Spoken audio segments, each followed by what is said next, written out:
traveling through the journey of time, we have all experienced the masterpiece of life on earth, the gift of family.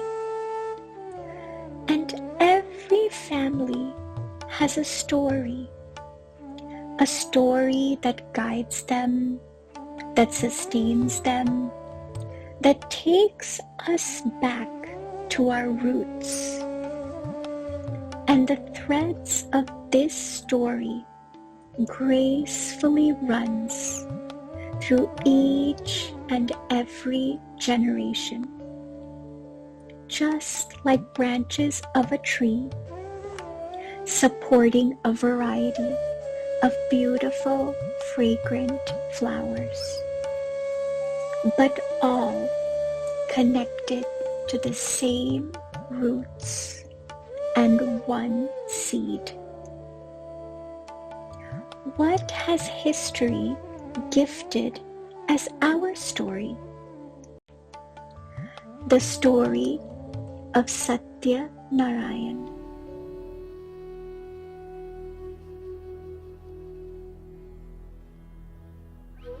In the words of my grandfather, Shiv Sahai Naraine, my family comprises persons of genetic origin, close friends, and adopted relations.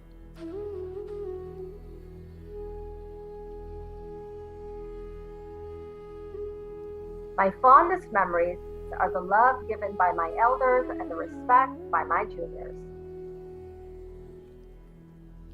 This crafted my own outlook in my interactions with others.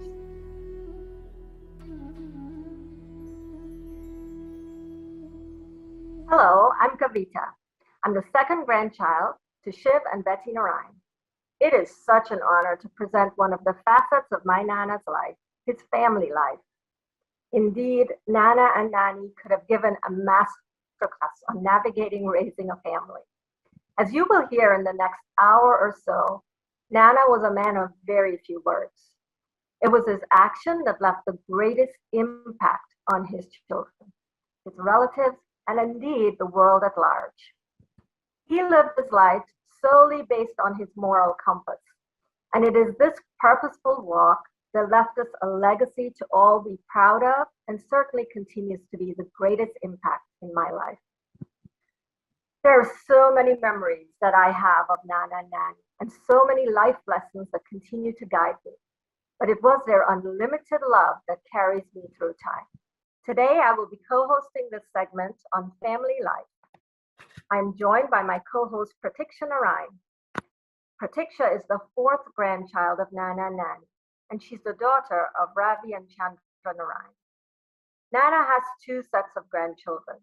The first three, Kiran, Sanjay, and I, gave him the title of Nana.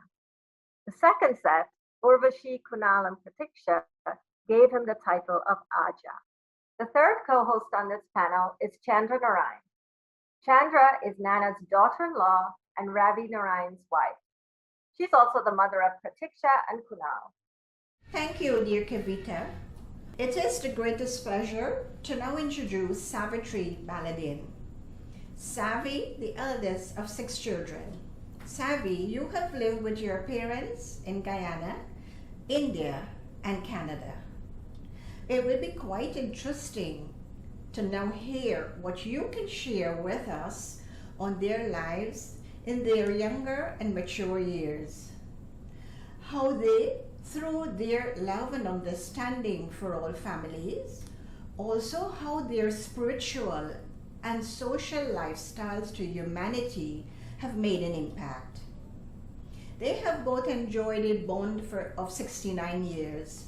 Tell us, Savi, how we can all be inspired to enjoy such love, understanding, and great happiness in our lives as their warm hearts have touched us all. Thank you, Chandra, for your introduction. Yes, it was indeed a privilege for me to be in my parents' life almost from the beginning to the end. one of the qualities that I admired and I thought accompanied them through their journey was their dedication. And that dedication kind of embraced them both. My father was very dedicated to his family. He was dedicated to his profession.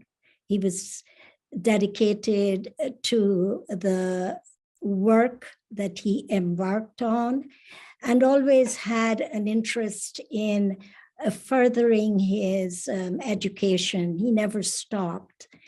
And I believe that my mom joined him as his lifelong partner, and she dedicated her life to him.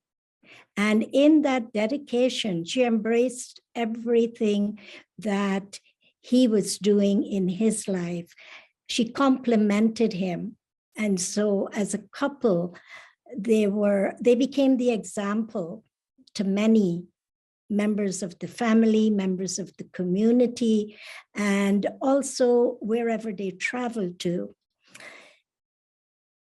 That was in their early days of marriage. After that, when my father moved to his first assignment, after he returned from England, after his studies, they started their life together, because before that they were like a young couple living with my dad's grandparents and extended family, which was very huge.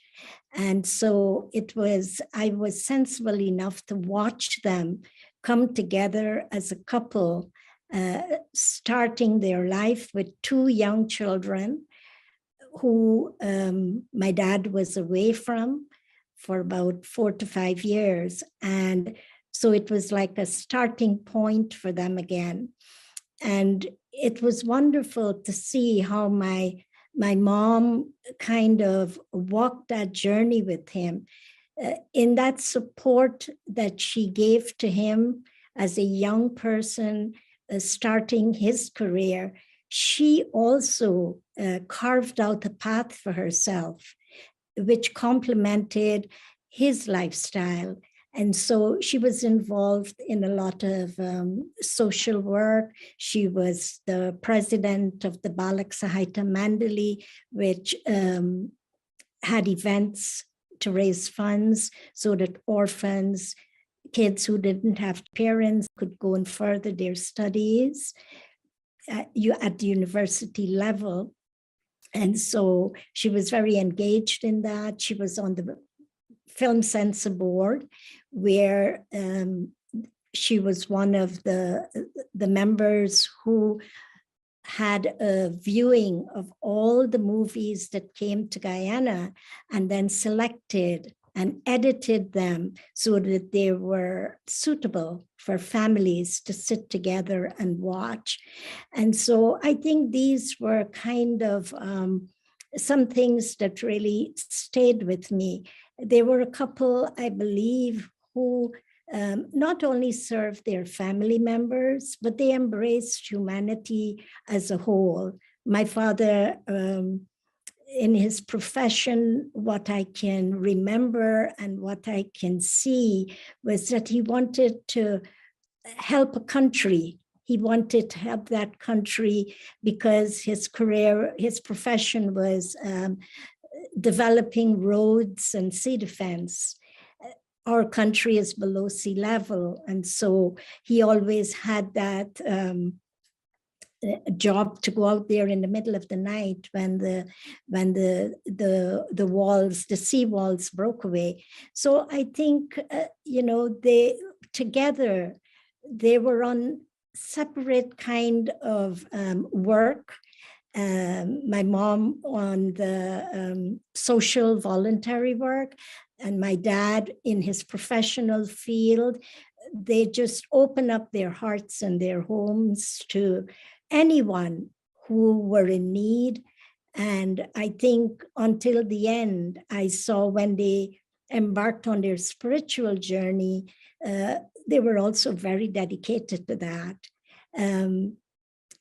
My dad's grandparents, I think the great-grandparents came from India, but his grandparents gave him that opportunity and that blessing to educate himself.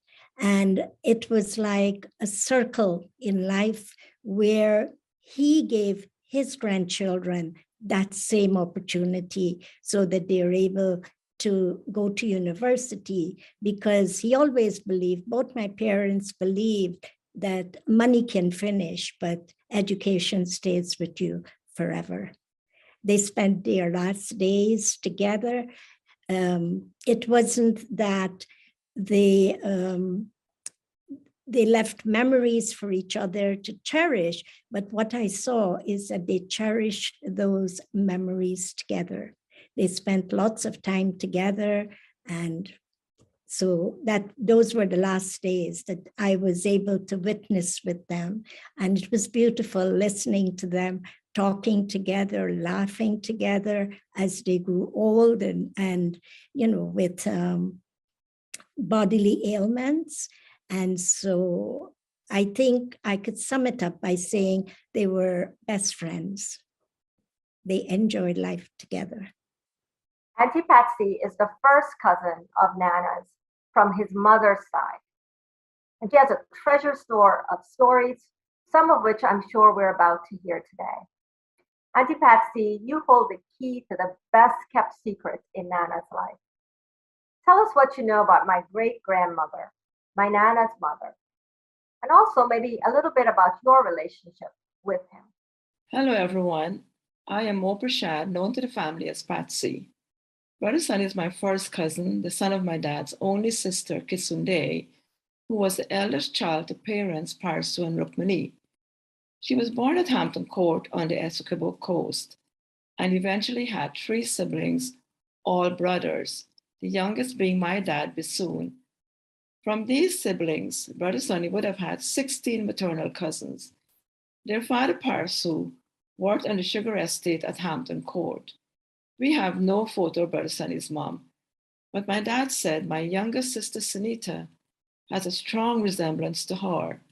The other day, I saw a photo of Sanjay's daughter, Neela, and the resemblance to Sunita and thus to her great-great-grandmother was striking. Kisunde was a very young girl when their dad passed, leaving their mother with 4 young children and no means of support. They went to live with a prominent estate owner, Deruk Maharaj, and his family at Coffee Grove. At a very young age, a marriage was arranged by Deruk Maharaj for Kisunde to Ramrup Naraine. She then moved to Georgetown, where her husband resided and managed a business. When Brother Sunny was born, Kisunde requested her youngest brother Bisoon to move to Georgetown to live with her. She needed him to accompany her in the early mornings to her in-laws' home and to also play with her baby while she did her chores. During her second pregnancy, Kisunde unfortunately had a miscarriage, which caused her own demise. Life for my dad was extremely hard. He did not have much schooling, but he was an avid reader and very good with numbers. In his late 20s, he returned to Escobar and bought a house with a business attached in Danielstown. This was when he saw my mom walking home from school. It was love at first sight for him. He inquired about her, then asked her parents for her hand in marriage. Of course, my mom had no say in the matter. She was taken out of school and a marriage took place. She was only 14, but from that union, they managed a successful business and eventually branched off to a second business at Charity Pomeroon. My dad was well known and respected throughout the Essequibo coast. My dad and his brother Kisoon maintained a relationship with their nephew Sunny. In the early 1950s, Brother Sunny was appointed district engineer for Essequibo, so he moved to Sadi with Bauji and their young family. During their visits to us, they would sometimes take me to Sadi to spend time and play with Savi and Sita. I was about 4 years old. I remember Sita scaring me because I was afraid of spiders. It was a big house with many spots for hide and seek and other games.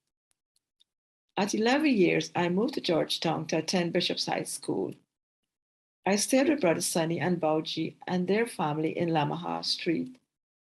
I remained there for 5 years, going home only during the school holidays. These 5 years are said to be the most vulnerable in a teenager's life, especially so not being with your own parents and siblings. However, my stay at Lamaha Street shaped my life forever. Brother Sonny was a disciplinarian and inspired us to work hard. He did not say very much to the children, but had a commanding presence and showed a personal interest in all of us. We knew he kept tabs on us because Bauji gave him the relevant information.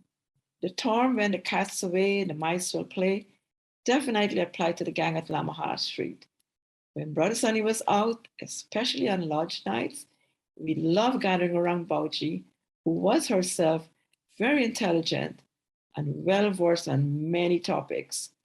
There would be intense debates, discussions, and laughter.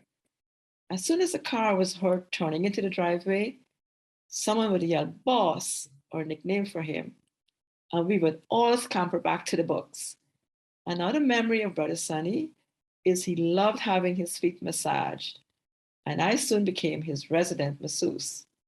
This continued even when he moved to Toronto and I visited, and I even gave him a final massage at the Grace Hospital. Brother Sonny and Bauchi were the best role models I could ask for. My years with them were uplifting, and I'm particularly grateful to Bauji, who taught me so much.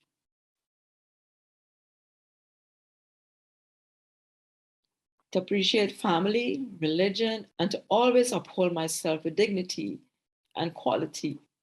My dad and his brother Kisun loved their nephew and his family and were very proud of him and all his accomplishments over the years. Before my dad passed, he witnessed two of his own grandsons graduate as engineers. They are now also extremely successful in their careers. Who knows? Could this be an inherent family trait? Thank you. Hi everyone, I'm Pratiksha and I'm the daughter of Ravi and Chandra Naraine. I'm here today to introduce my aunt, my pupusita. She's the second child of my grandparents, and she's a lot like my grandfather in that she's a scholar, she likes to read, she's very quiet, she's very humble. So pupusita, you always described my aja as being a symbol of humility and my aji as being a symbol of love and all of the depth that it carries. How did the two complement each other with regards to raising a family with the kids, the grandkids, and all of the extended family that would always come and stay at Lamaha Street? I have been reflecting on the life of my father recently and would like to share some of those thoughts with you. I always considered him to be a role model, and that's because of his attributes.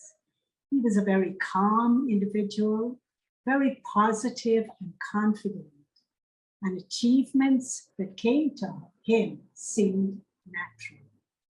He gave guidance to everyone whose life he touched. And most of all, he excelled in every aspect of his life. He was brought up by his grandparents, but was also nurtured as a son by his father, his two uncles, his aunt, and their spouses.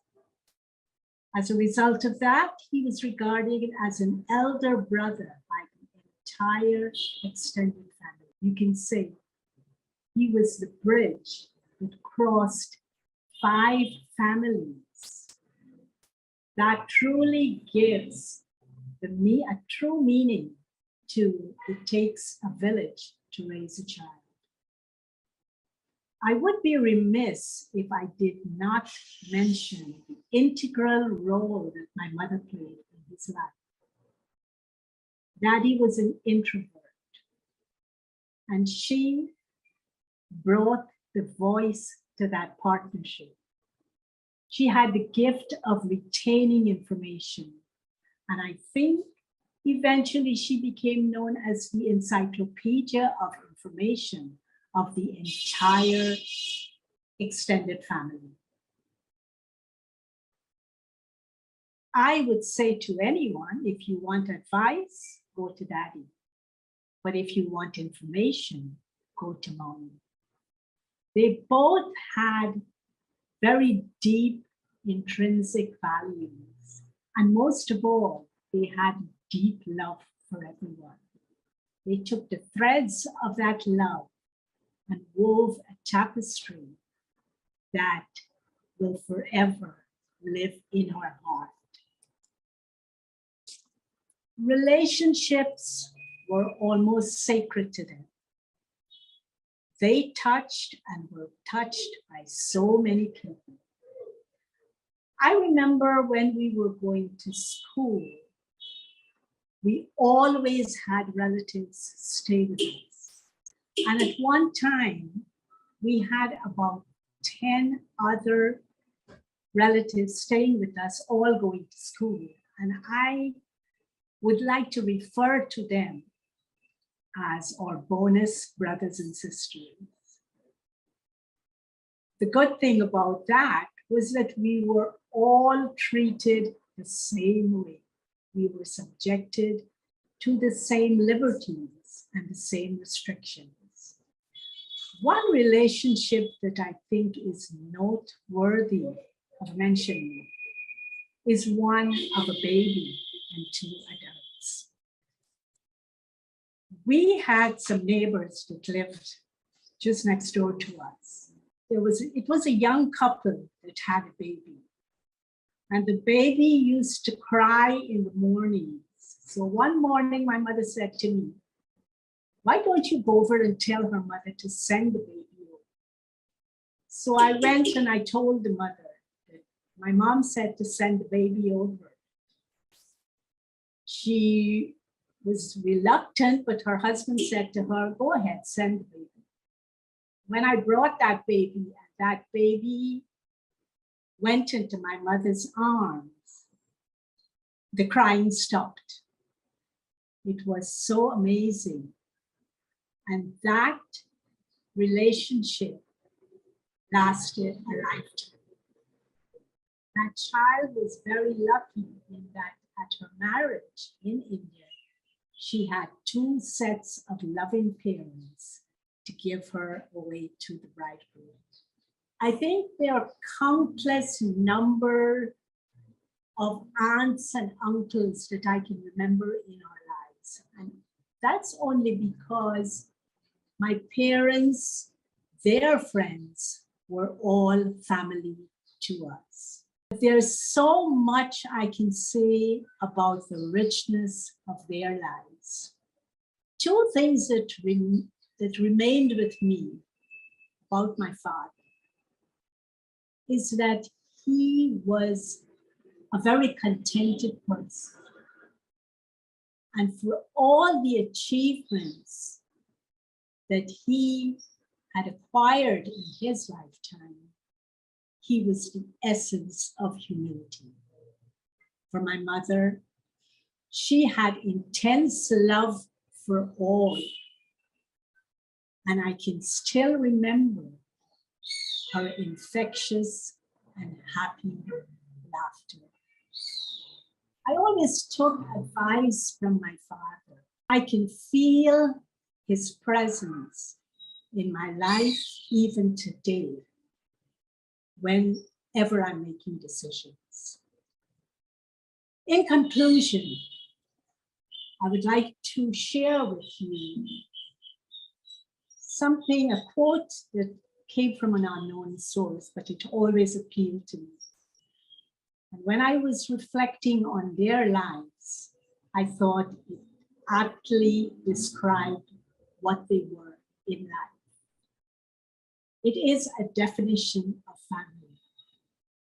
And it says, Family is where life begins and love never ends. Thank you. Pratiksha, can you tell us what impact your Aja had in your life? So growing up with my grandparents, I have so many high points. It's difficult to choose just one. But my grandmother, my Aji, she taught me a lot about the importance of maintaining relationships with friends and family. My grandfather taught me a lot about the importance of getting an education and becoming your own person. So those would be the two biggest takeaways that I would take from them. And it helps me every single day.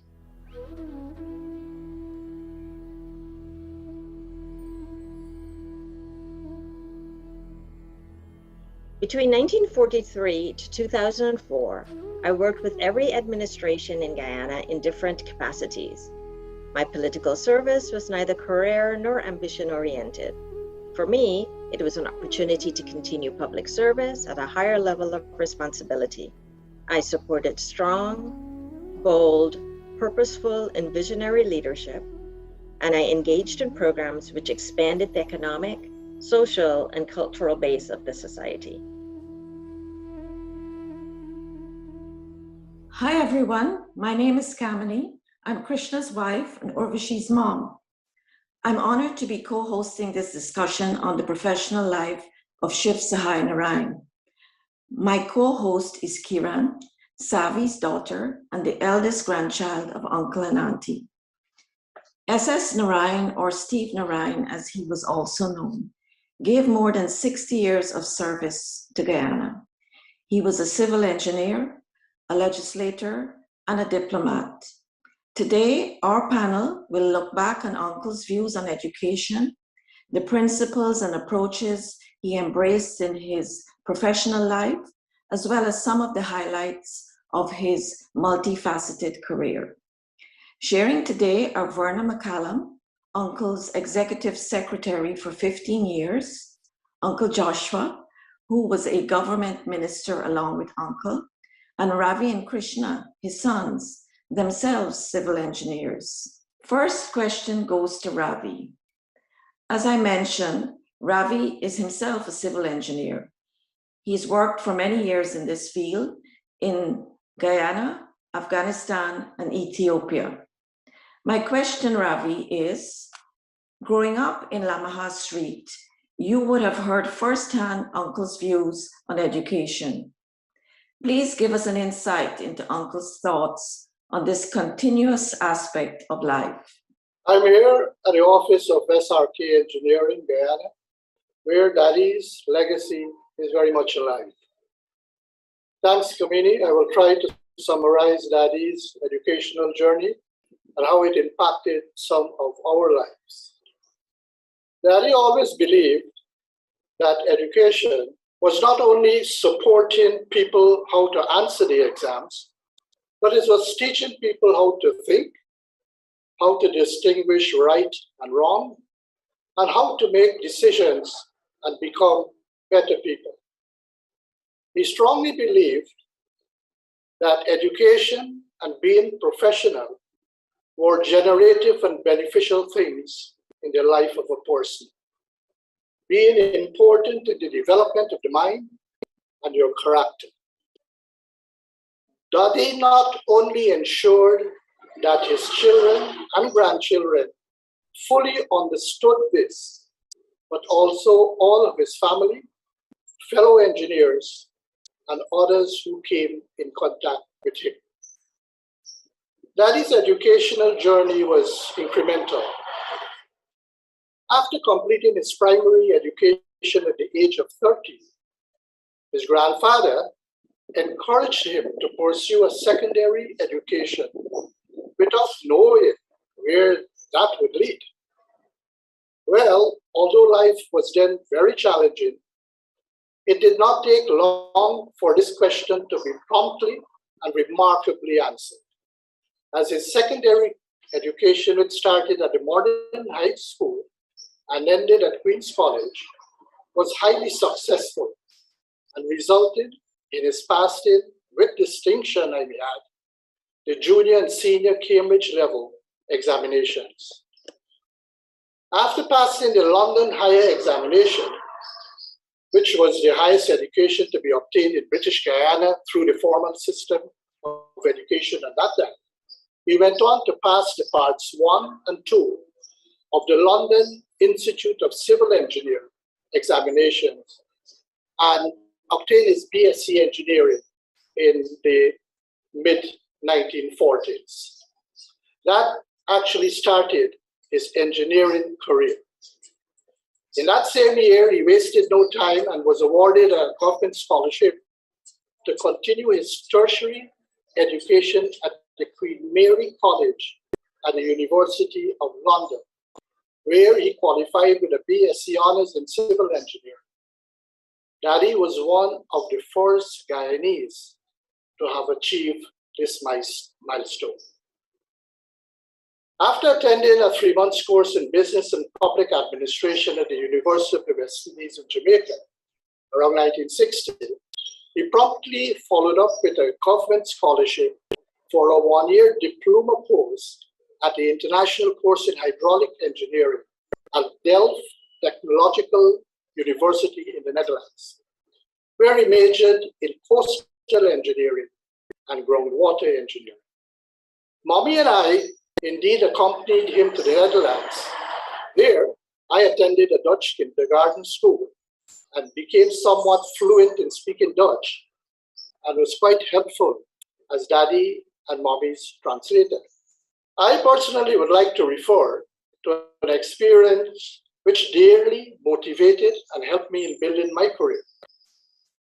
During my studies at the IHE in the Netherlands, which Daddy also attended, I was fortunate to meet with the principal of the institution, who knew Daddy very well. Professor Musterman had very high praise for Daddy, which he said he was a hard worker, excelled in his exams, and was indeed a model student. The professor made sure to point out how important it was that I should try as hard as possible to walk in at least some of Daddy's footsteps. I was so proud to hear these things coming from such an esteemed professor about my father. I took that as a huge motivation and indeed a watershed moment for me to push ahead with my engineering journey. When I graduated in 1980, the course celebrated its 25th anniversary, and Daddy was invited to be one of the 2 old boys to make presentations at the graduation ceremony. Daddy has also been a tremendous inspiration to many in shaping their professional careers. Some started at an early age. Most of you may recall the infamous study table at Lamaha Street during the 1960s. It was a regimental routine requirement for all those family members staying at Lamaha Street who were then attending high school to report to the study table no later than 7 p.m. to do their homework and studies. Daddy will make an inspection at around 8 and then again at 10 p.m., assisting and solving any problems you may have with your homework. He instilled an attitude within you that success will only be achieved through hard work and maximum efforts. Thank you, Ravi. That was certainly enlightening. Verna worked with Uncle from 1976 to 1983 at the Ministry of Works, and then in New Delhi from 1983 to 1990, when he served as High Commissioner to India, Bangladesh, and Sri Lanka. In 2011, she joined SRK Engineering, the civil engineering company Uncle founded. As Executive Secretary to Uncle, she had a front seat view to his work, his challenges, and his successes. So Verna, today, please share with us what, in your view, are some of the highlights of his career. As his confidential secretary at the Ministry of Works during the period 1976 to 1983, some of the highlights of his career I can recall are the construction of the Demerara Harbor Bridge and on its successful completion in 1978, and the grand official opening of the bridge, which was an event I believe he would have reminisced time and again. The one that stood out that I can recall was the Upper Mazaruni Road project. The office for that project was based at Quapaw in the Mazaruni. And he would have traveled to that location monthly for meetings and also to inspect the progress of the work done on the road. Under his purview as minister responsible for housing, many housing schemes were launched across the country. Another event under his watch was the construction of a ferry, the MV Kimbian. That ferry was built by, I think it was Damon Shipyard of Holland. It was sometime in the late 70s, and it is still in service.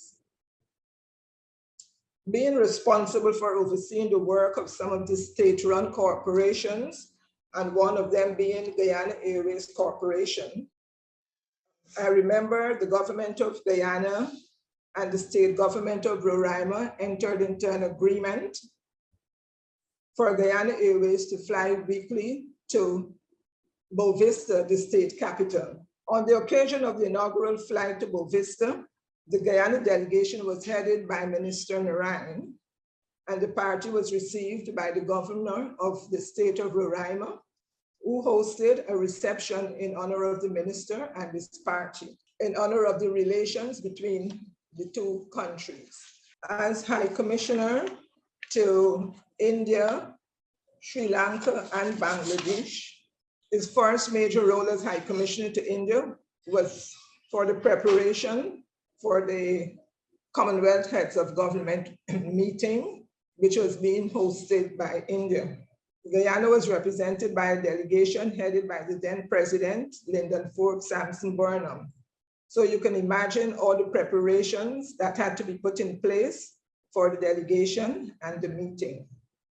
Some of the highlights of his tenure in New Delhi, the major one, I think it was the preparation for the celebration of the 150th anniversary of the arrival of Indians from India to Guyana. It was a very big occasion, and it was headed by the then Vice President of India, Mr. Sharma. Other events that will foster relations between India and Guyana. One was the trade relations between the two countries. That was a successful meeting with the Indian officials, and that came under the Indian Technical Economic Corporation. He was also accredited to Sri Lanka as High Commissioner. Under his tenure as High Commissioner, many Sri Lankans were recruited to work in Guyana in the fields of teaching and engineering and medicine. One of the highlights of his work as a minister, vice president, high commissioner with government of Guyana was the conferring of two national honors on him. One was the Arrow of Achievement, and the other, the Cassie Crown of Honor for his dedicated service to his country. I am happy to say that I should say blessed, and I was to work with him, because during the years, the time that I worked with him as the minister, vice president, and high commissioner, I have learned so much. It was a working, teaching relationship where I'm concerned, from my view, working and teaching. And I can say that I was fortunate and blessed to have known him and to work with him. Certainly many years of association and many memories to share. Thank you, Verna. And now over to Kiran. Thanks, Kamini. Hello, everyone. Today I have the honor of interviewing two of my favorite uncles, Uncle Joshua and Krishna. I'll start with Uncle Joshua. Uncle Joshua served as regional minister during Nana's time as vice president in Guyana and worked closely with him on many projects. He's married to Auntie Shirley, a first cousin of Nana. Uncle Joshua, you have a unique perspective of knowing Nana not only as family, but also on a professional level. I know Nana went into politics as a technocrat. Could you share a few highlights of your interactions with him as a politician? Sonny Bayer was a professional par excellence. He was one of a kind in that his mode of operation was one of kindness with discipline. He was genteel with great expertise. His expertise was of a genteel nature. In my experience, he never bossed down upon everybody. He allowed his expertise to speak volumes, and that won the respect of everyone that worked with him, who benefited from his expertise. I remembered him as Chief Works and Hydraulics Officer in the Ministry of Works and Communications, and working on the sea defenses projects and the conservancies. I would like to remember him mostly because of his wanting the little people in the villages, along the coast, in the rural areas. He brought them great benefits because he thought the physical infrastructure that bore his stamp, his footprints, benefited people from the Quarantine Coast way up to Charity and beyond. He was a true professional, and every infrastructure in the 60s and 70s and some parts of the 80s bore his signature and his stamp. The Kanji Bridge, the improvements of the rural roads along the Quarantine Highway, the East Coast roads that went with the improvement of the sea defenses, and the riverine roads that are on both sides of the Demerara, and also the West Coast Road, the J.P. Latchmansing Highway. They all speak of his expertise. I was very closely connected to the projects on the West Coast of Demerara, the Escobar Islands, and the Escobar Coast, because at that time I was regional minister. The building of the Canal Polar roads made a tremendous impact upon the lives of those people.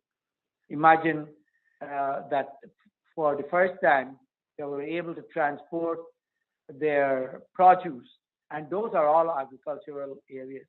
They were able to transport their agricultural produce along perfect macadamized asphalted roads. It was such a delight. And that brings me to the J.P. Latchmansing Road. For the first time in the history of the country, we had the enjoyment of a true highway, a two-lane road on the west coast of Demerara, east coast Espresso. The improvements of the ferry stellings and the steam ferry boats themselves are part of Bayer's legacy. Bayer was a super parliamentarian, not in that he was the greatest debater or that kind of thing, but he was a moderator. He was one who was liked by both sides of the aisle. He was respected. Even Boise Ramkaran, who was who would make fun out of every person that speaks in Parliament. During my tenure, when Bayer spoke, Boise gave him due respect and had very little to say when he made his contribution. Bayer was a professional. He spoke as a professional in Parliament.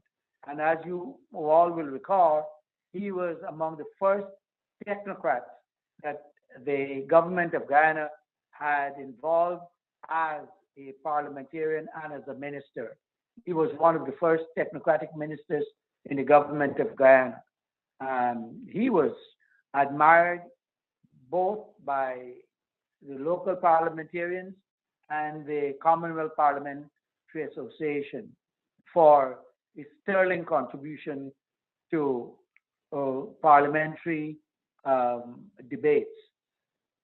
He heightened the standards and quality of debate in Parliament, and for that, we, Guyana, and those of us who served in Parliament are beholden to him.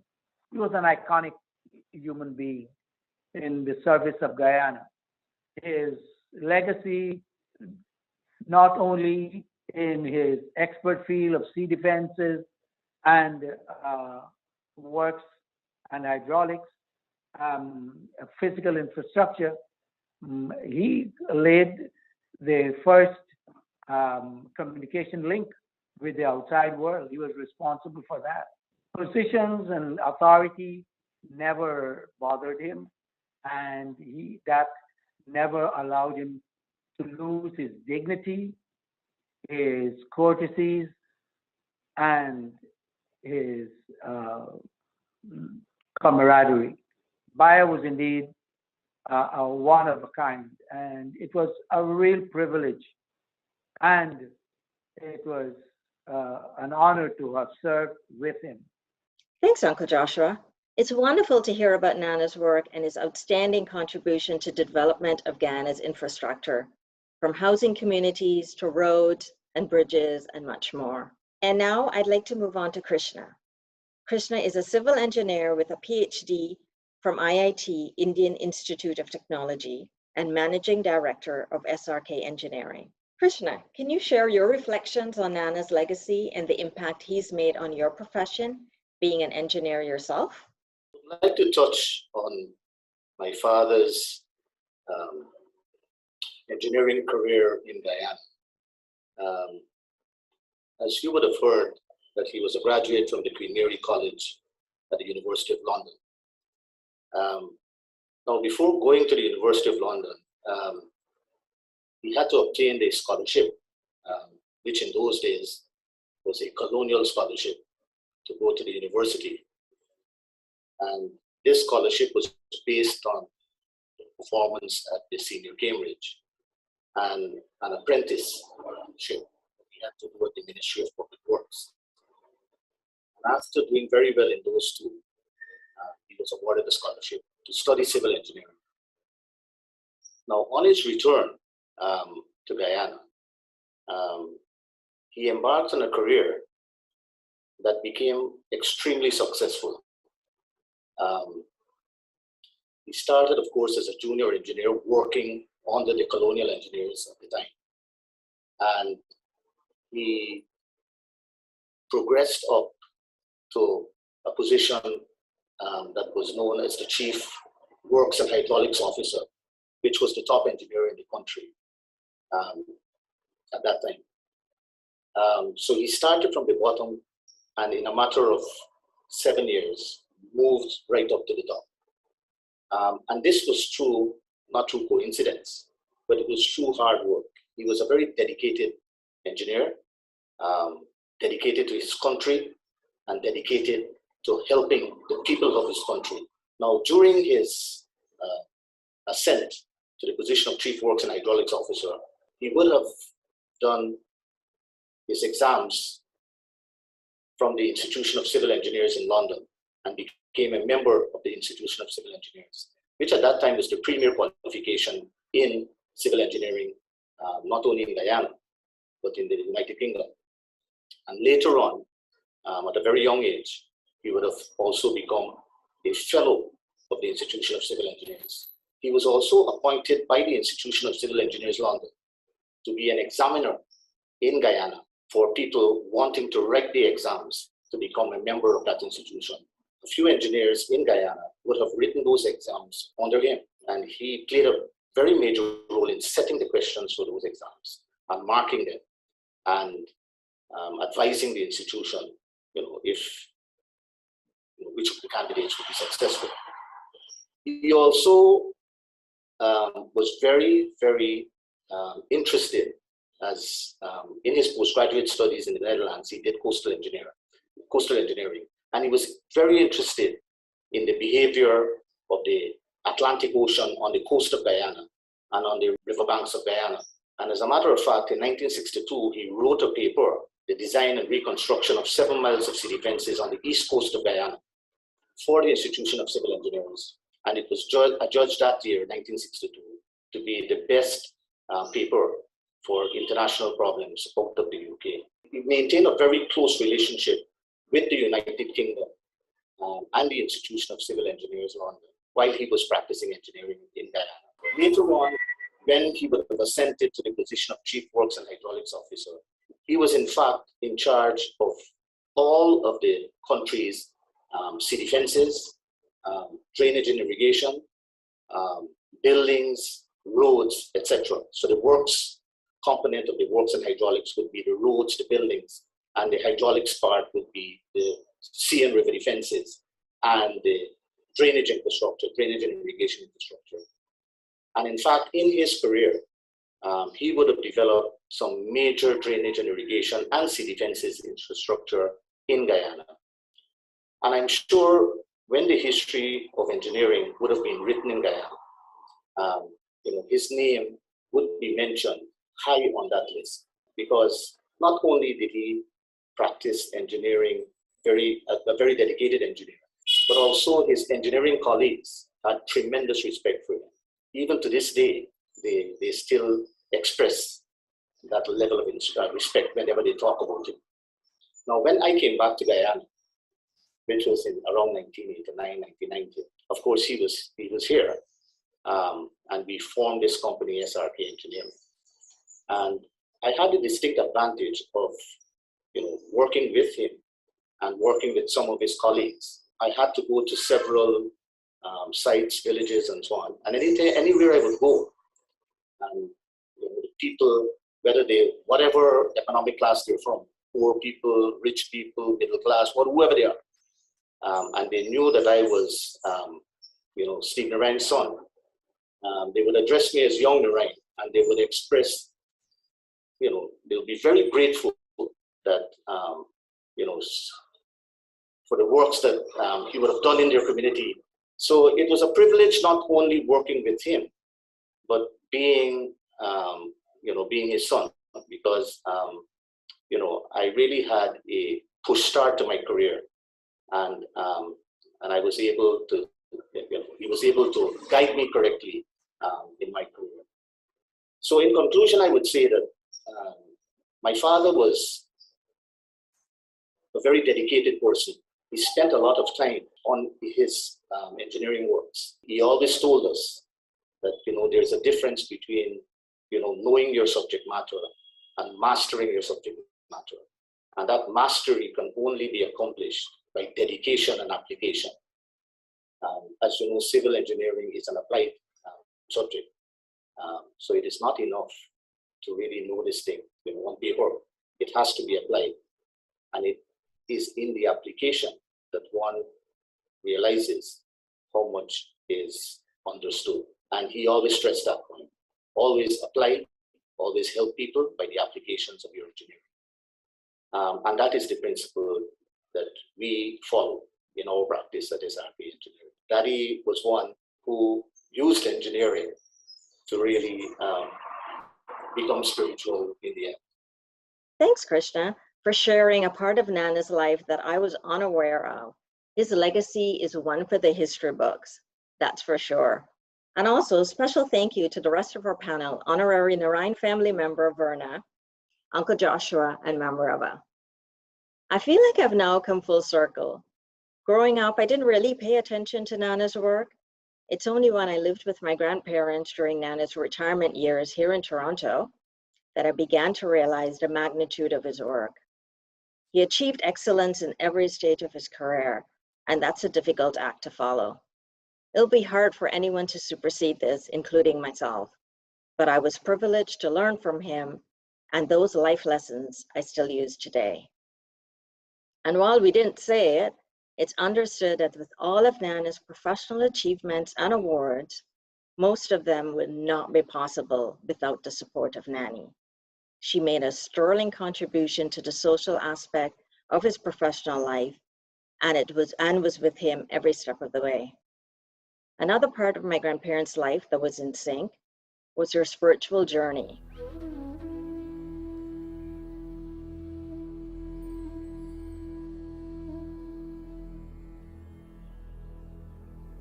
Spirituality became an important dimension in my thinking and work. Moreover, I gave equal importance to my spiritual undertaking as I did to my material responsibilities. I integrated the spiritual with everything I did and was lucky to get the understanding of my colleagues, many of whom were exposed to Raj Yoga at some level. Thus, they were able to put perspective to my change in character, which they were witnessing, and in the methodology I was applying to my work and interaction with people. On December 5th, 1975, at 4 a.m, a miracle happened. Sister Jayanti stepped into our home and changed our lives forever. From this moment on, the journey from Nar, human, to Naraine, divine, began. Sister Jayanti is currently the additional administrative head of the Brahma Kumaris worldwide, the regional director of the BK centers in Europe and the Middle East, and the BK's representative to the United Nations in Geneva. On a personal level, she is like a daughter to my parents and a sister to all of us. Her presence in our lives is like an everlasting bond of spiritual love and protection. Sister Judy Rogers lives in Peace Village, the Brahma Kumaris retreat center in New York, Catskill Mountains. She's been studying meditation for over 25 years with the Brahma Kumaris. And prior to that, she worked in media and communications and taught college English. I know for sure that Judy's high point with Daddy was working on the book, The Story of Immortality. Judy had a special relationship with our parents and usually refers to them as her adopted parents. Judy will engage with Sister Jayanti on the intriguing spiritual journey of our parents, whom the BKs lovingly called Uncle and Auntie. The interview is centered on our father's spiritual life. Sister Jayanti, I don't think you need an introduction in this particular setting. It was you who first came to Guyana, and Auntie was the first person you met when you came to Guyana. And you were with both Auntie and Uncle, both at the beginning of their spiritual journey and then at the end of their lives, by some interesting moment in destiny. You were kind of the bookend for their spiritual life. And I think the entire family really knows you really well. So welcome. They're very happy that you're here to be with them as we remember the one we called Uncle, Steve Naraine, who the whole Brahma Kumaris family called Uncle. Was it you who gave him that nickname? I was introduced to this person who was presenting me with this bouquet at the bottom of the stairs as I came off the flight. And it was the first time I'd been received on a tarmac. And I was introduced to her as, this is Auntie Betty. And so, of course, then it meant that when we entered their home, and I knew that it was her husband who was there at the top of the stairs with the family, then I automatically called him uncle. I didn't know what else to call him. I wasn't about to say Mr. Steve Naraine, Minister of the Government, because it was a very warm family setting from the outset. So I just automatically called him Uncle Steve.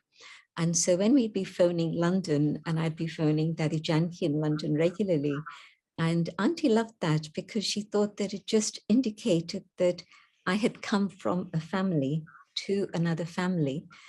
She wasn't seeing it as an organization or anything bureaucratic, but a family. And so that touched her deeply. And so she would want me to phone Daddy and let her know how things were going. So I would automatically say to Daddy, I've met these wonderful people. It's Auntie Betty and Uncle Steve. They've opened their hearts, they've opened their home, and they've arranged so much. So the name stuck. That's beautiful. Well, take that moment and just carry it forward. So you walk in, and I remember this house on Lamaha Street. So you walk in the door, there's the stairs, and standing at the top is the one you came to know as Uncle Steve. Take us through that moment, your initial meeting of him and the family. It was a very moving moment for me because about a year earlier, so we're now in December 75, but in December 74, Daddy had this dream. And in that dream, she'd seen this lovely home and this elegant staircase and a family waiting to greet me on top of the staircase. But also it would be a welcome, not just for me, but for Baba to enter their home. And so through that year, I'd be visiting various places and I'd be looking for the staircase. I never found it. And then here we arrived, and it's just about 4 o'clock in the morning. And I recognize that staircase. It's a staircase that Daddy's been dreaming about. And so I'm already filled with that awareness that this is a special moment, because sometimes when there are special moments, you recognize it later. But in this particular case, as soon as I saw that staircase in the family, I thought this is what Daddy was dreaming about. And so I came up, and it's a very elegant staircase. And so I come to the top, and Uncle just receives me as one of the family, literally as just one of the family. And there's these young sisters around, and I was young myself. So really, it was an immediate welcome into their home. So it was a very lovely moment. And we sat down, and I was surprised because it was so early in the morning. But Auntie must have primed them and told them you have to be there to welcome her. And once you've welcomed her, you must sit and have a cup of tea with her or whatever. But this is what we did. We then sat to have tea together, and it was just very natural and normal. But then a few minutes later, there was a phone call. And from the end we were, it was for sure, it was something quite tragic. This was coming through from Auntie's voice as she was speaking to the person at the other end. And she came and sat down, and she was quite shocked. And one of the young members of the family, I think maybe 19 years old, had died in a road accident. And the whole family was very, very quiet. And I thought, well, is it that it's going to be seen as bad omens that I came and this has happened? Or is it that I've come at a time when they need Baba the most? And so I turned it around in my mind in that way and started to talk about Baba's presence and God's light, God's love, sending those vibrations. And so it actually worked out like that.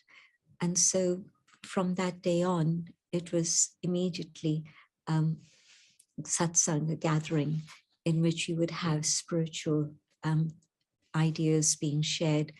And so, yes, Raj Yoga began in an immediate way in their family.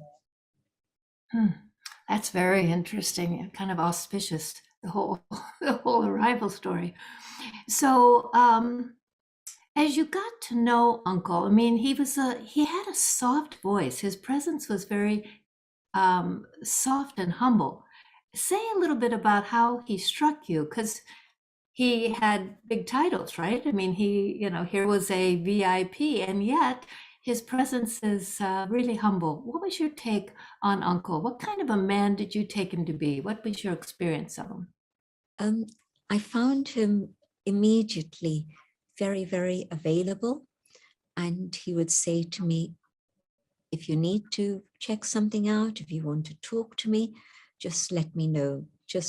And he would call her Auntie Betty. He would just let Auntie Betty know and she'll arrange it. And so I found myself in a very tense political situation, not because I was there, but because the country was going through a pretty tense time.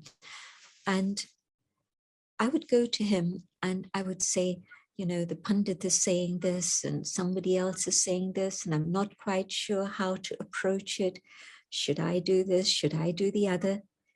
And he would listen very quietly and very, very gently, very, very softly say, my suggestion is you handle it like this. And he was always, always spot on.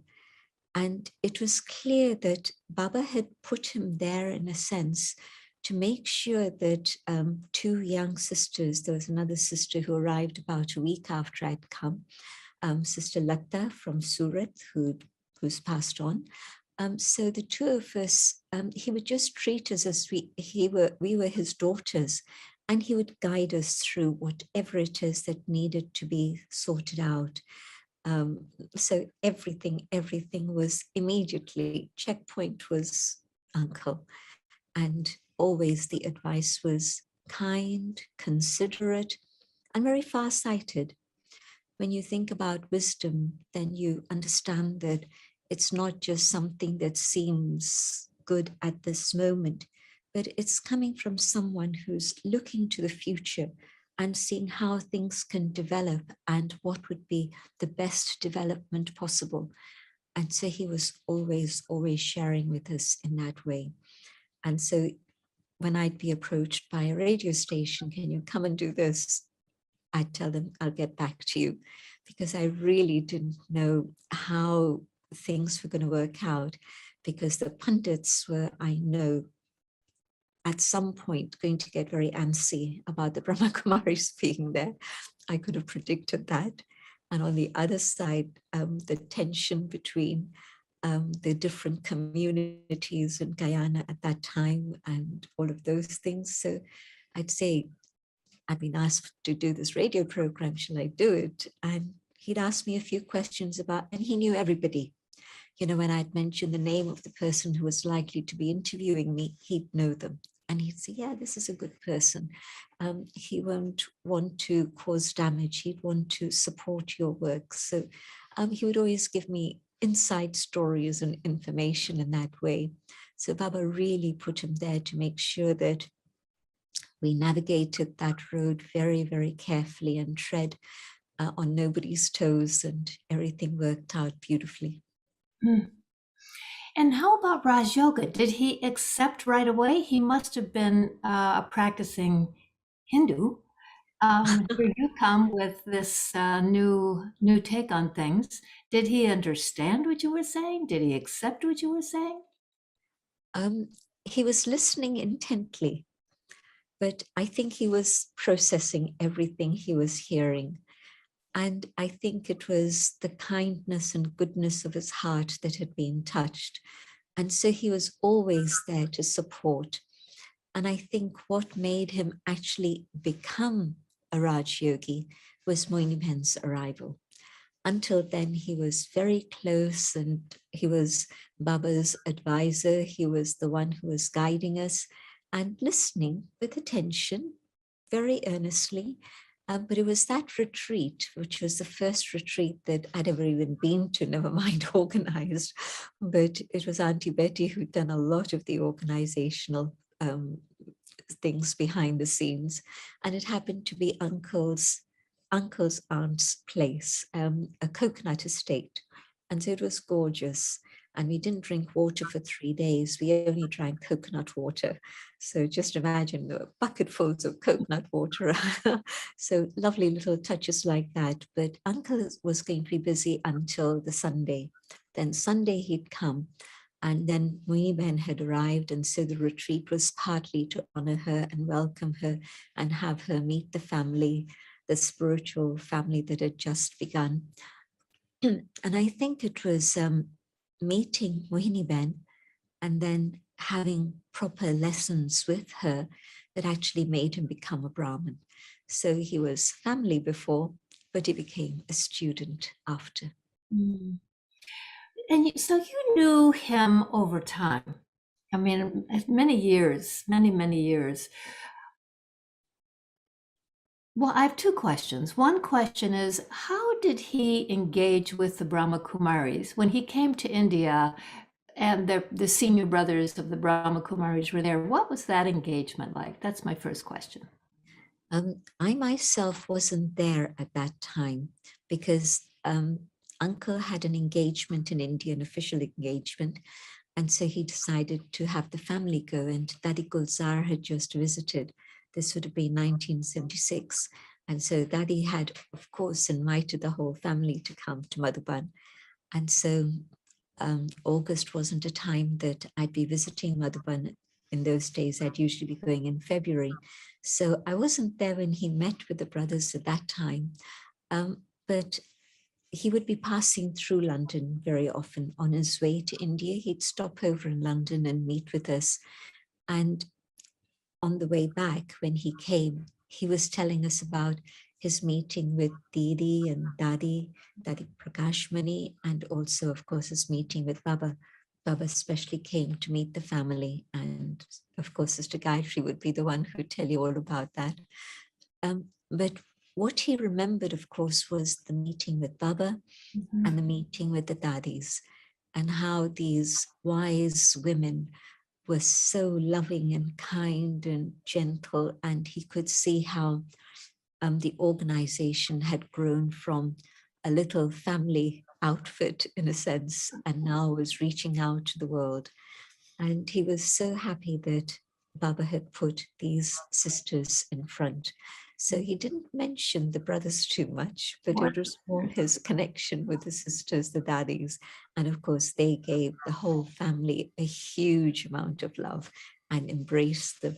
Just as I'd been received in Guyana, they were received in Madhuban immediately as part of the family. And of course, Dadi Gulzar was their first daddy, the one whom they met. They met Dadi Janki later, but they first met Dadi Gulzar in Guyana. And that was a very, very special time for Dadi and for them.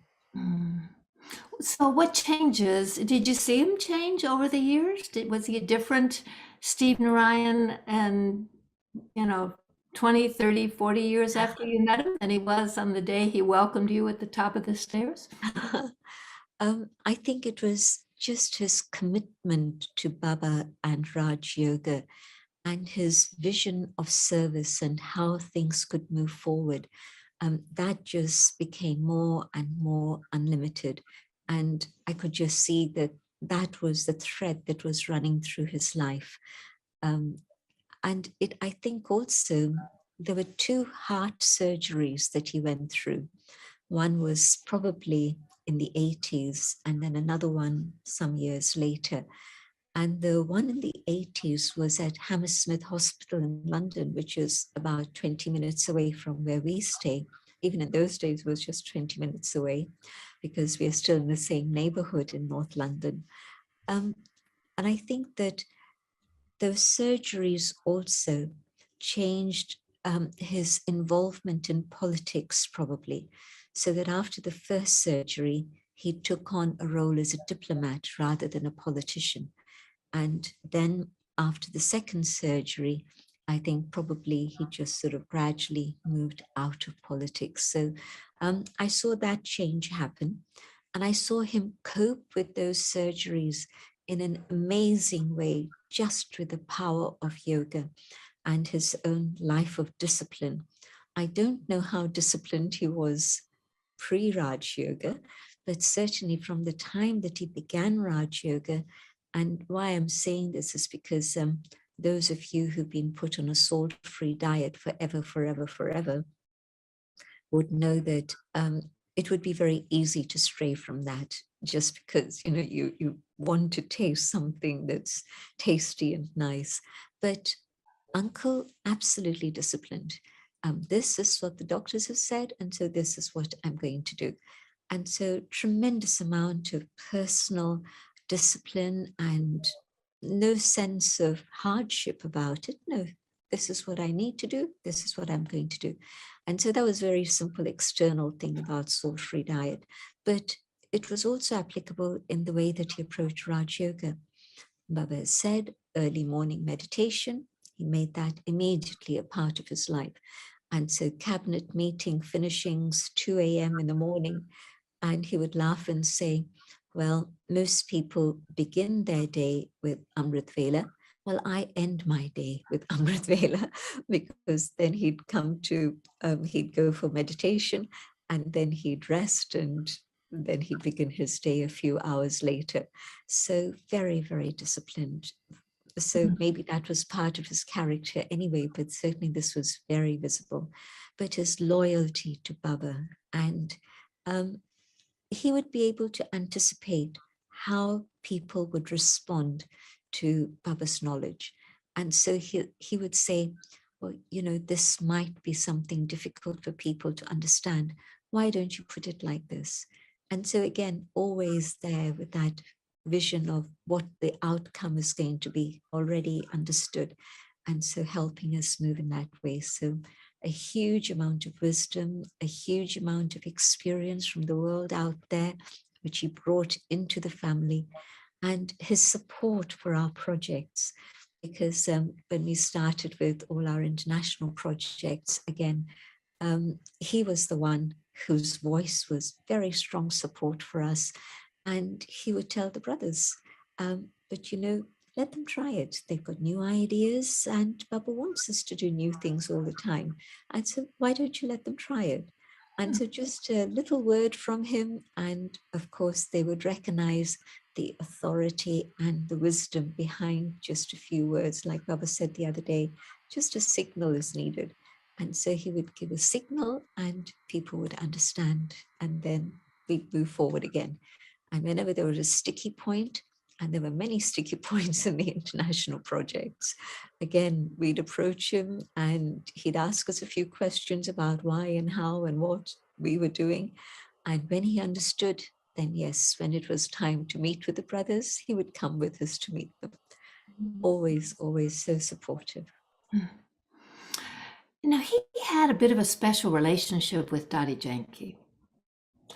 Can you say a little bit about that and offer us some kind of an anecdote that captures what was that went on between the two of them? Dadi had a huge amount of appreciation and love for him. And Dadi had a message from Baba when Dadi Gulzar was in London. And that message was very interesting because this would have been 1976. And it was before Dadi Gulzar had gone to Guyana. So she hadn't yet seen the situation and how things were evolving, but she'd heard, and of course, Baba knew. And so she came back with a message for Dadi. And the message was, at 4 o'clock in the evening, you must have special meditation to give support to all these new instruments who are emerging across the world. And Auntie Betty and Uncle Steve's names were specifically mentioned, but Baba also said that such as these two, and then there are many other instruments emerging, and they need the subtle vibrations that you can send them in Baba's remembrance. Just as you have 4 o'clock in the morning fixed for yourself for meditation, in the afternoon, 4 o'clock, you have to have special meditation for them, all the instruments. And so, because again, it was registered with Dadi, that this was the support she had to give through yoga vibrations. She did that religiously every single day, traveling or not traveling, all the way through till she went to resettle in India, which was around 2005 when Dadiji became very ill. So all that time, from 1976 through to 2005, we would see Dadi sitting quietly in meditation or even lying down, but she was not sleeping. She was not even just resting. She was in yoga, and that's what she was doing. So Baba had, in a sense, already indicated to her that there was a special connection here. And so there was a tremendous amount of love from Dadi's side and a huge amount of respect from Uncle's side. And I think about, the old-fashioned way of how seniors would always have respect for each other. And although Dadi was some years older in age, but that mutual respect of two seniors who recognize the authority of each other was a very, very special bond. And so when Uncle was in hospital in Hammersmith in London, Daddy would go visit him every day. And he would say how Daddy's coming meant as if it was like Baba's coming and the strength it gave him. And of course, very quick recovery and the amazing service he continued to do after open heart surgery, which in those days was quite brutal. If you think about how much they cut into the body, your nerves, your muscles, your bones, everything. And his recovery was quite incredible. So it was Baba from above, Dadi as an instrument supporting. So all that happened. And then when he became ill and was in San Francisco again, Sister Gayatri was with him, not myself. But Dadi flew from London just to be with him. And she was already in her 80s, I suppose. But she flew to San Francisco to be with him, to again give him that spiritual support. And he appreciated it enormously. Wow, that's quite a bond.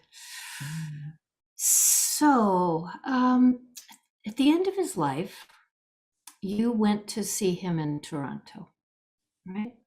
I wonder if you might describe what your experience was of this visit there at the end. He'd been ill for a while. And then a point came when Daddy said to me, I can't go this time, but I want you to go. And I went and I stayed in their home, and Uncle was in hospital, and we would go visit. And I have to say, I felt a little emotional when I saw this person who had been so strong, so powerful, and now the spirit was strong, no question about it. Uncle wasn't sad or moping or depressed or anything like that.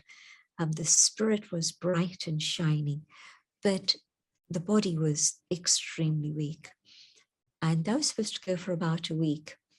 And just before the week came to an end, Daddy called and asked, what is his condition? And I described it. And she said, you have to stay. And I said, how long shall I stay? She said, no, don't ask me. Just stay and see what happens. And of course, then within the next week, Uncle flew away. And so Daddy intuitively had known that although he'd had many relapses and then recovered from those, but this was a moment that was now coming to a conclusion. And Sister Moini in New York, again, at that point, immediately she couldn't travel, but she also said the same thing. I'd like you to stay. And so Moini Ben, Dadi, both saying that this is what I needed to do. I don't think I would have felt that I had the authority to say, I'm going to stay here. But Dadi always knew what was right. And so she said, just stay. And then, of course, we could see that day by day, that weakness was really more and more intense. And the soul decided to fly. I've come to understand that there comes a moment when a soul recognizes that the body is no longer going to be useful and it's time to go. And so I think it was Uncle's decision that it was time to go. And it was a very peaceful moment, and everybody accepted it with understanding, knowing that it had to be like this. Auntie Betty was amazing, stronger than me.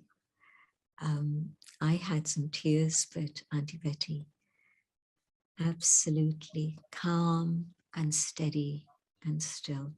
Incredible. Wow. So from your 20s through your 60s, you had this special role to play with this soul. It's interesting, isn't it? It's very interesting. Welcome to Lamaha Street. I am Nadir Naraine, the youngest daughter of Steve and Betty Naraine. Today we are going to be touring our parents' home. It was bought 64 years ago. My younger brother Krishna was born in this house. Come on in. It's an honor to have you all in our home.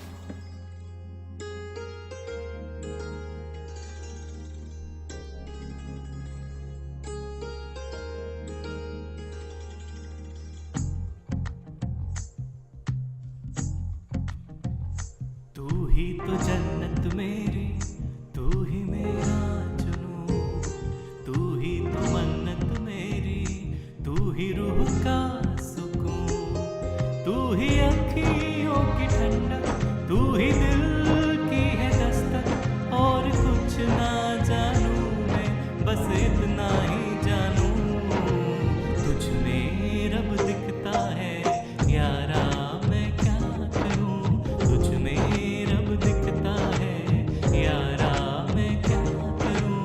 सजदे sir झुकता है यारा, मैं क्या करूं, तुझ में रब दिखता है यारा, मैं क्या करूं। हंसदी हंसदी हंसदी दिल ही दिल विच हंसदी, हंसदी हंसदी हंसदी दिल रोवेंदी हंसदी। रब ने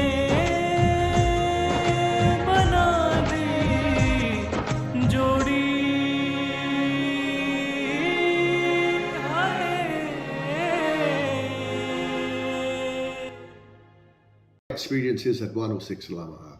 Now this one is a classic. So there was a bar being constructed at the main floor, and the last thing that was required was a fuse. So now to get some lights, of course. So I was assigned the task to locate that fuse next day and replace the old one. So now I went to school next day, spoke to my friends, showed them a sample of that fuse, and they say, yes, there's a guy up in Lambert Street. As soon as we break for lunch hour, let's go and get it. So we raced down to Lambert Street. Bingo, we got the fuse, raced back to Lamaha to replace that fuse. In the meanwhile, Mr. Naraine had just finished his lunch and he was sitting down in his rocking chair, and Mrs. Naraine joined him, and they were both listening to the noon hour news. So there goes me now, up in there to change that fuse, and before I could even touch that fuse to replace it, the radio stopped, blackout in the whole house. There goes Mr. Naraine and Mrs. Naraine now looking at me, and I felt as if there were a dozen arrows each coming straight to my heart. What do I do now? I didn't do anything, but how do I explain that? So in about 30 seconds elapsed, radio came on, announcer says, sorry for the inconvenience, there was a slight power shortage. I came out smelling like a rose. But decades later, I realized I was in the company of 2 white roses. And that's what I learned from that experience.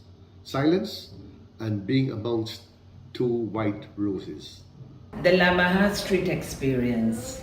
That experience would be incomplete if I did not include or bring into focus my dearest aunt and uncle with whom I lived there with for a number of years. My experience was a very warm one, full of love, full of kindness, and they were like my second parents. What I took away from Lamaha Street, living there with a number of other people, was the acceptance and the generosity and the self-respect and self-regard everyone had for each other. And all of us lived in harmony. The most important thing that I took away from Lamaha Street living there was discipline. And the real discipline is an expression of self-respect for life and for yourself. And that is what I would take away, that I took away with me living at Lamaha Street. If our children are the lungs of our physical system, then our grandchildren and our great-grandchildren are the breath of our lives. Om Shanti family and friends. For those of you who don't know me, I'm Sanjay, the third born grandchild of my grandparents. With me today is my wife, Jocelyn, and our two daughters, Neela and Genevieve. I'd like to start by thanking everyone for attending this special program celebrating the lives of my grandparents. In preparing for this program, I listened to what everyone had to say about my grandparents. And there's one thing that really struck me, and it's what my Auntie Sita said. She said if you wanted information, you would go to my grandmother. And if you wanted advice, you would go to my grandfather. The thing about my grandfather is that he had a very commanding presence at all times, regardless who he was with. He was a very gentle and kind soul. He was always smiling. He was very soft-spoken. He never had to raise his voice. And that's the thing about him, is that when you would go to him and he would say something, everyone around him would just stop doing what they're doing and they would listen to him. My Nana had a very big influence in our lives. We learned from him. We made our mistakes and he corrected us in his gentle way. We tried to emulate the things, try to emulate him and put into practice the things that he taught us. We know that the void that was left with the passing of both of them will never be filled at any time. Now, in saying that, I'd like to also talk about my grandmom as well. Beside every strong man, there's definitely a very strong woman. And my nanny was a perfect match for my grandfather. She was very much different from him, but at the same time, very similar. I believe that their match was completely perfect, and it was definitely made in heaven. I don't think there's two people who have ever met that complemented each other as much as they did. Once again, I'd like to thank you all on behalf of my grandparents' children, grandchildren, and great-grandchildren for being here today with us to remember them, reminisce of the past, your special moments that you spent with them, and the knowledge that without them paving the way for us, we would not be where we are today. Om Shanti.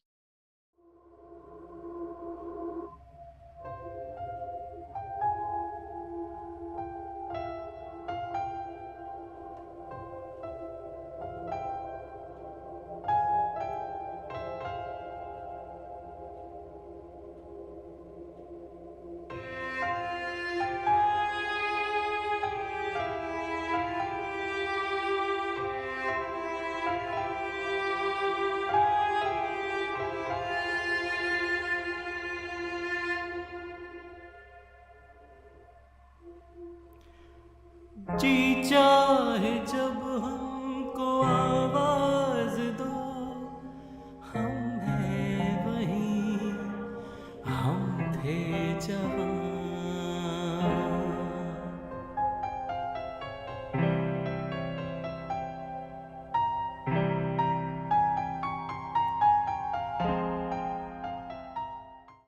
Om Shanti. Daddy, when you arrived, I felt as if an angel flew into your room. And I was so happy. I was so intoxicated with joy. when you can keep coming near to me. And the things that you spoke about giving directions of 3 months, I felt full to the fullest. Baba blessing, you gave me all of Baba's blessing. And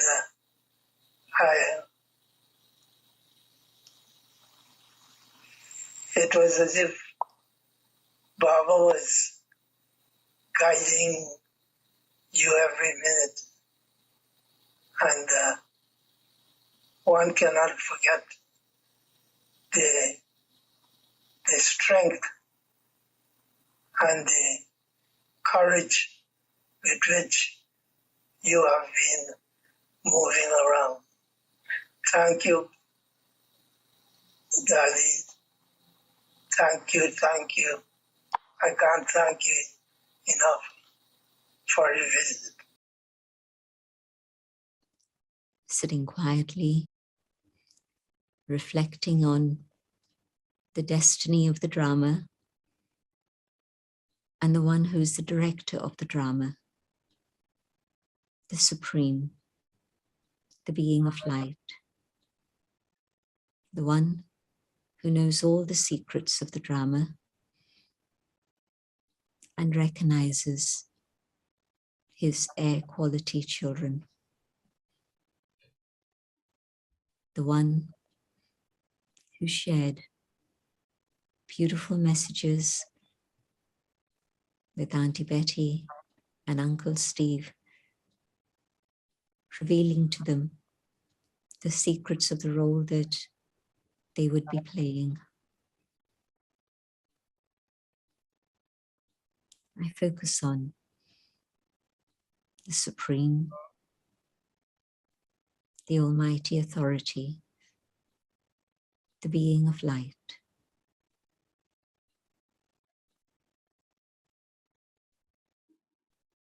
The light of love, the light of truth, the light of wisdom, the light of purity, the light of joy,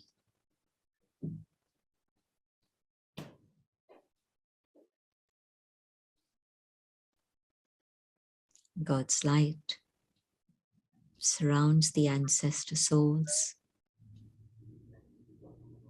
God's light reaches all of us. And God's light reaches out into the world.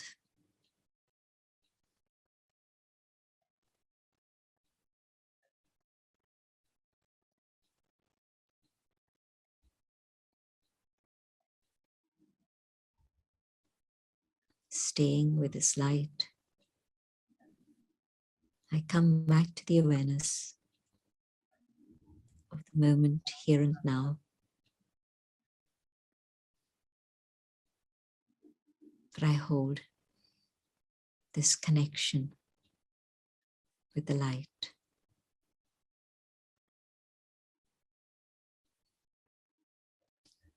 Om Shanti.